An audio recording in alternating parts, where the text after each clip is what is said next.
ಕೈ ಚಾಚಿ ಬೇಡಿದರೂ ₹1 ನೀಡಲು ಯೋಚನೆ ಮಾಡುವ ಈ ಕಾಲದಲ್ಲಿ ಇಲ್ಲೊಬ್ಬರು ಬಡವರ ಹಸಿವು ನೀಗಿಸಲು ಕೆಲಸ ಮಾಡುತ್ತಿದ್ದಾರೆ. ಹಾಗಿದ್ರೆ ಯಾರವರು, ಅವರು ಮಾಡುತ್ತಿರುವ ಕೆಲಸ ಏನು ಅಂತೀರಾ? ಇಲ್ಲಿದೆ ನೋಡಿ.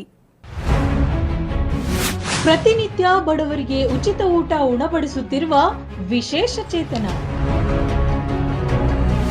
ಅಂಗವೈಕಲ್ಯತೆ ಮೆಟ್ಟಿ ನಿಂತ ಬಡವರ ಪಾಲಿನ ಅನ್ನದಾತ.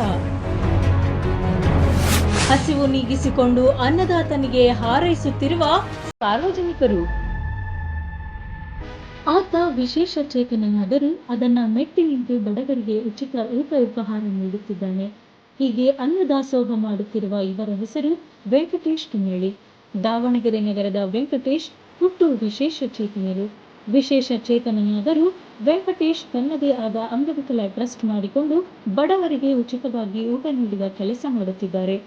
ದಾವಣಗೆರೆ ನಗರದ ಹದಡಿ ರಸ್ತೆಯಲ್ಲಿ ಸ್ಟೇಡಿಯಂನ ಮುಂಭಾಗದಲ್ಲಿ ಪ್ರತಿದಿನ ಮಧ್ಯಾಹ್ನ ಬಡವರಿಗೆ, ಮಕ್ಕಳಿಗೆ, ಬೀದಿ ಬದಿ ವ್ಯಾಪಾರಿಗಳಿಗೆ ಉಪಹಾರ ನೀಡುವ ಕೆಲಸ ಮಾಡುತ್ತಿದ್ದಾರೆ.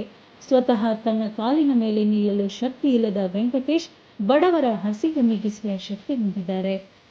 ನಮಗೆ ದಿನ ಬರ್ತ್ಡೇದಿರ್ಬೋದು, ಮದುವೆ ವಾರ್ಷಿಕ ಇರ್ಬೋದು, ಅವರಲ್ಲಿ ವೈಯಕ್ತಿಕ ಸಮಾರಂಭಗಳಿಗೆ ನಮಗೆ ಇಲ್ಲಿ ಮಹಾದಾನಿಗಳು ಕಡೆಯಿಂದ ನಾವು ಇಲ್ಲಿ ನಡೆಸ್ತಾ ಇದ್ದೇವೆ ಸರ್. ಅವರು ಪ್ರತಿದಿನ ನಮಗೆ ಒಬ್ಬೊಬ್ಬರು ಸಿಗ್ತಾ ಇದ್ದಾರೆ.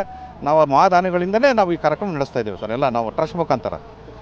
ಅಂಗವೈಕಲ್ಯತೆ ಶಾಪ ಎಂದುಕೊಂಡವರ ಮಧ್ಯೆ ವೆಂಕಟೇಶ್ ಅಂಗವಿಕಲರ ಟ್ರಸ್ಟ್ ಕಟ್ಟಿಕೊಂಡು ಇನ್ನೊಬ್ಬರಿಗೆ ಸಹಾಯ ಮಾಡುವ ಗುಣ ಬೆಳೆಸಿಕೊಂಡಿದ್ದಾರೆ. 2018ರಿಂದ ಇಲ್ಲಿಯವರೆಗೂ ಪ್ರತಿನಿತ್ಯ ಸುಮಾರು 250ರಿಂದ 300 ಜನರಿಗೆ ಅನ್ನದಾನ ಮಾಡುತ್ತಿದ್ದು, ಉಪಹಾರ ಮಾಡಿದವರು ವೆಂಕಟೇಶ್ ಅವರ ಕೆಲಸಕ್ಕೆ ಮೆಚ್ಚುಗೆ ವ್ಯಕ್ತಪಡಿಸುತ್ತಾರಲ್ಲದೆ ತಮ್ಮ ಕೈಲಾದಷ್ಟು ಹಣ ನೀಡುತ್ತಿದ್ದಾರೆ. ಹೊರಗಿದ್ದವರಿಗೆ ಊಟ ಕೊಡ್ತಾ ಇದ್ದಂಗೆ ಉಚಿತವಾಗಿ, ಯಾವುದೇ ಇದರಿಂದ ದುಡ್ಡು ಕಾಸು ಇಸ್ಕೊಂಡಂಗೆ. ಆಮೇಲೆ ಏನಾಯ್ತು, ಈಗ 15ನೇ ತಾರೀಕಿಂದ ಮತ್ತೆ 11ನೇ ತಾರೀಕಿಂದ ಮತ್ತೆ ಪುನಃ ಪ್ರಾರಂಭ ಮಾಡಿದ್ದೀವಿ. ಸುಮಾರು ನಾವು ಅವ್ರನ್ನ 2-3 ವರ್ಷದಿಂದ ನೋಡಿದ್ದೀನಿ. ಈ ಕಾರ್ಯಕ್ರಮವನ್ನು ಅವರು ನಿರಂತರ ಈಗ 15 ದಿವಸದಿಂದ ಮಾಡ್ತಿದ್ದಾರೆ. ಹಿಂದೂ ಸಹ ಈ ಕಾರ್ಯಕ್ರಮ ಮಾಡ್ತಾಯಿದ್ರು. ಈಗ ಅದನ್ನ ಮುಂದೆ ವರ್ಷಕೊಂಡು ಹೋಗೋಕ್ಕೆ ಭಾಳ ಅದ್ಭುತವಾಗಿ ಅವ್ರ ಹತ್ರ ತನುಮನನ ಜನಗಳೆಲ್ಲ ಬೇರೆಯವರು ಕೈಲಾದವ್ರು ಸಹಾಯ ಮಾಡಿ. ಕೆಲವೊಂದು ಬಾರಿ ದಾನಿಗಳು ವೆಂಕಟೇಶ್ಗೆ ಸಹಾಯ ಮಾಡುವುದನ್ನು ಬಿಟ್ಟರೆ ಮಿಕ್ಕ ಸಮಯದಲ್ಲಿ ವೆಂಕಟೇಶ್ ಅವರೇ ತಮ್ಮ ಕೈಯಿಂದ ಹಣ ಹಾಕಿಕೊಂಡು ಬಡವರಿಗೆ ಉಪಹಾರ ನೀಡುತ್ತಿದ್ದಾರೆ. ನಿಜಕ್ಕೂ ಹಸಿದವರ ಹಸಿವು ನೀಗಿಸುವ ಕೆಲಸ ಮಾಡುತ್ತಿರುವ ವೆಂಕಟೇಶ್ ಅವರ ಕಾರ್ಯ ನಿಜಕ್ಕೂ ಶ್ಲಾಘನೀಯ.